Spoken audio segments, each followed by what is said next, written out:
Do you understand the difference between something being your fault and something being your responsibility? And do you know how to apply responsibility, personal responsibility, to what's happening right now with the virus that is taking over the world? If you don't, keep watching for some pointers.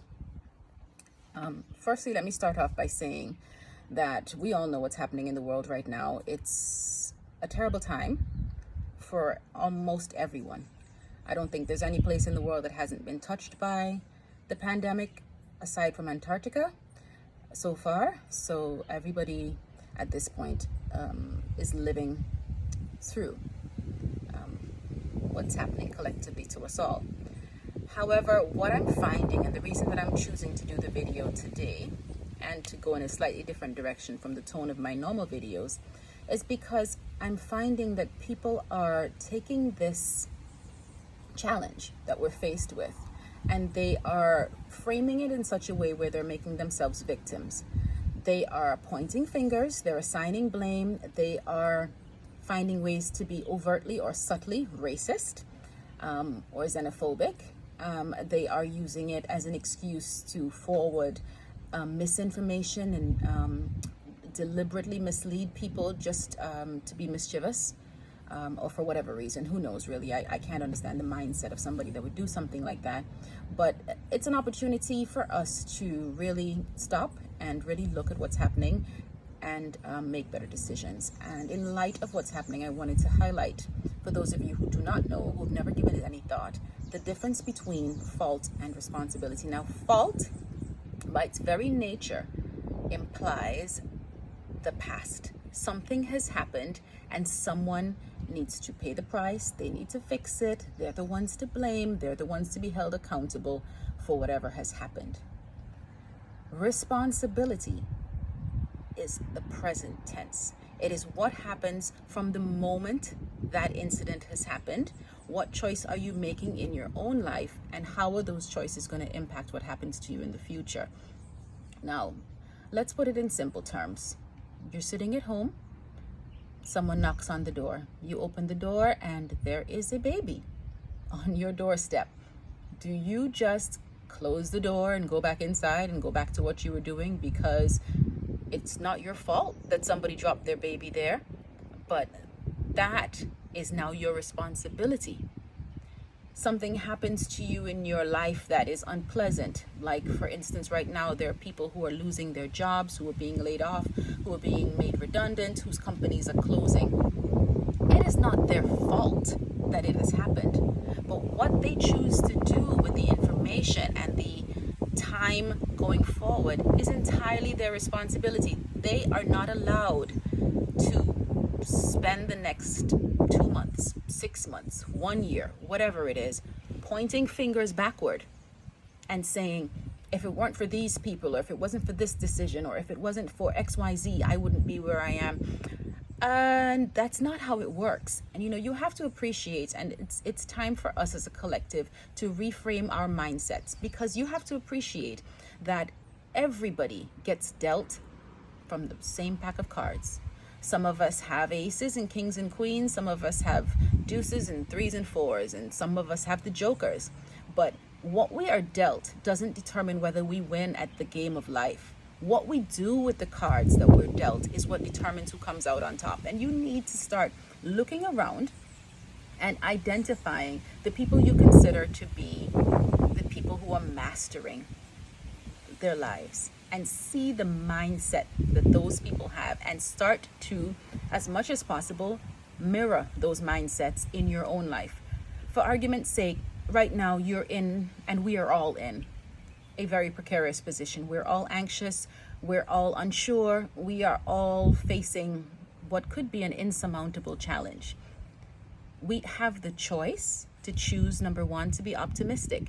We can choose to say, this isn't happening to me, this is happening for me.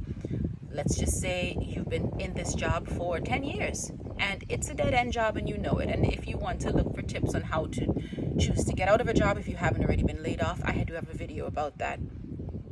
But maybe you've been sitting there for so long and you're stuck, and it is time really for you to reconsider what you want to do with your life. Start to think about, where is it that your passion really lies? What is your purpose? Why are you here? What is your gift? What are you supposed to be contributing? And how can you make your life into something where you get up every day and you're excited to go out and be of service? And when you identify that, then you can start to put things in place to get there. That is something very simple that you can do, and we should all do that. We should all take a moment to be quiet, shut out all the noise, turn off the 24/7 cycle, stop listening to the people who are uploading their daily vlogs and either showing you how brilliant they were because they've already started online businesses, or show you, you know, how far ahead they are with what they've managed to do in terms of making their life a success. It starts to make you internalize that and feel bad about your own life. Close those things off if those things are making you feel negative, and try to surround yourself with people who are empowering you, who are trying to be of service, who are uplifting you, who are giving you suggestions and solutions for the challenges you're facing. That's who you need to be following. That's what you need to be doing. That's what you need to be focused on. So you need to eliminate the negative, focus on the positive. Do you know what else you can start doing very quickly to reframe your life? You need to start showing up as if you are who you're hoping to be. Now, if you have never stopped to say, where do I see myself in 3 years? What is the person that I look like 10 years from now? What is she like? Where does she work? What does she do? What is she wearing? You know, who is she married? Is she single? All those things. You start thinking about that, and you start walking in alignment to where you want to be, and you will see these things don't happen overnight. I mean, some changes you can make, you're going to see the benefit of them overnight. For argument's sake, if you just decide to change your eating habits, and, you know, stop eating so much junk food and start eating more whole foods, more green foods, etc., you're going to see a benefit in your body very quickly. However, there's some things that are going to take a longer time. They're going to require you to go one consistent step after the other. There's something I read that says, you know, who you are is the sum of your habits, and your habits are the things that you do every single day. So if you want to reframe your life, if you have found yourself at a crossroads and you don't know what the next step is going to be, you're not alone. First of all, we've all been there, and frankly, for most of us, we are going to go through it again, simply because life is a cycle. It's always, you know, there's always something going to be coming around the corner. Nothing lasts forever, neither the good times nor the bad times. But if you found yourself there, you need to start mastering your mind.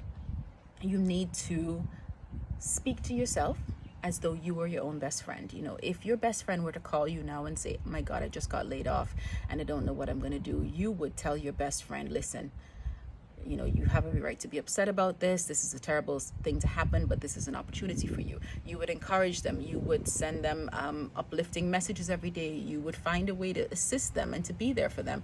And you need to be your own best friend, because what I find, and I find it surprising, but maybe just because I'm on the other side of traumatic experiences, etc., I find that I have learned, and I don't think enough people have learned yet, that nobody's coming to save you. You know, you are sitting down, a lot of us are sitting down and relying on a job and a paycheck in order for us to make a living. And we're thinking that we could sit there for the rest of our lives and this company is going to take care of us. Why? We're thinking that we don't need to do anything or take ownership of our lives and, you know, assume the power. And we're wrong, because when you spend your life in dependency, you're almost a victim. You know, if you spend your life thinking that everything that has happened to you is someone else's fault, or there's somebody to blame, or the reason you are stuck is because of the choices other people have made and the things they've done to set up the system against you, you're a victim. Why would you want to be a victim? You need to take back your power. And the way you take back your power is that you know the difference between fault and responsibility. Fault keeps you stuck. Responsibility pushes you forward. You say, this is exactly where I am. All right, I don't like it. What am I going to do to get out of it? And then you just start thinking. You shut out the noise, like I said. You try to be more optimistic. You surround yourself with the right people, and you work on your mindset every single day. It's a muscle, and eventually the more you practice it, the better you'll get at it. You know, if you're going to benefit from what's happening now and the downturn, you're going to have to start putting things in place right now where you are, so that when we do turn the corner, you're ready to skyrocket. I hope that this resonates with someone. You know, share it with people who you know really need to understand the importance of personal responsibility, of taking ownership of where you are in your life, and, you know, assuming just total control of what's going on. I think that it is a big opportunity for us here right now to really rethink. And I'm going to be doing a few videos and actually trying to put out a few ebooks, which will be free for you to download, where you can actually start to work on bettering yourself and coming out of this on the other side even better than you were at the start of it. All right, thanks so much for watching, and I'll see you very soon again with another video. Okay, bye. Thanks for watching.